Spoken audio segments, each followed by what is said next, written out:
We are right here in Yosemite National Park for the 150-year anniversary of this park.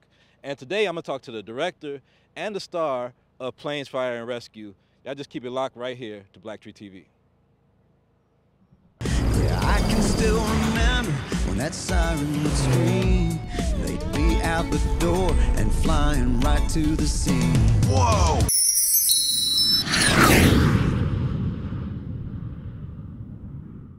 One good thing about your character, Dusty, in the film is that he has this career-ending injury and he finds out something else he wants to do, you know? And we're not wishing any bad luck, but if comedy, if you had a career-ending injury that stopped you from doing comedy and voices and all this great stuff, you have another career you think could be fitting for Dane Cook?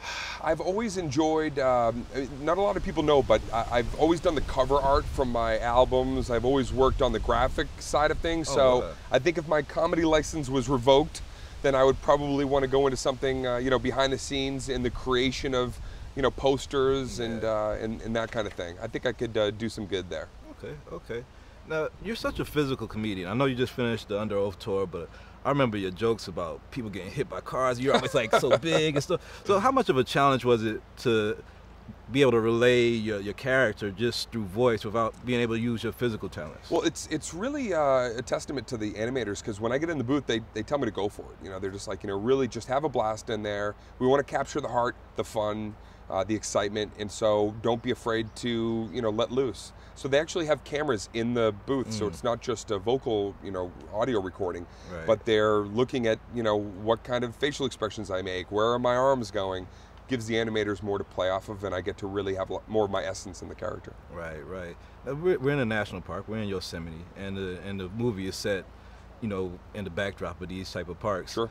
Do you think America pays enough attention to the resources that these parks need? Because part of the story was that the fire team wasn't getting enough resources to keep. Do you think we do a good job of that? Yeah, I think that we do a decent job. But I think that anytime you can kind of shine a light on the level of intensity of the work that goes into not only maintaining a place like this, but the people that go in and actually putting out the fires and protecting the elements and the people nearby. I think that it's a great kind of way to celebrate that lifestyle, and we certainly do in the film. There's a lot of great care. We want it to look great. We want it to look, give it the wow factor. But we want people to realize that, these places need to be protected, and maybe it'll make one or two kids out there say, what can I do to give back to my national parks.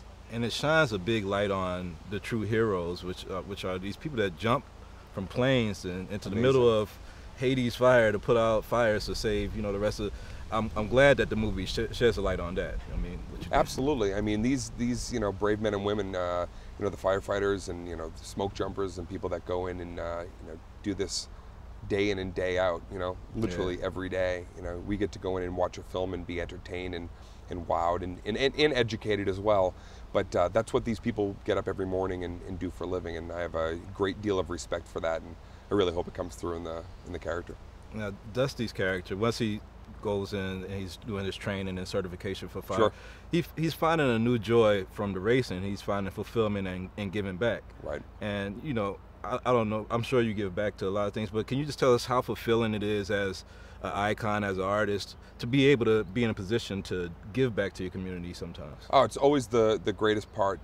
When the first film came out, we had the opportunity to go back to Boston Children's Hospital. I'm from Boston, and show the kids the movie and raise their spirits up. That's just one small piece of several things that we can do with a movie like this, or sometimes with my level of exposure, places that I have access to that again we can shine a light on, and sometimes simply just give thanks to the people that are do the grunt work day in and day out. So it's about entertaining them. It's about giving the people like a thrill ride. It's Disney. It's fun. It's magic. It's over the top, but it's always got that heart, and it's always got that message that we want kids to take away. Give back. You always want to be able to give back. Right. Yeah. And we all love you for your comedy, and Under Oath tour just ended.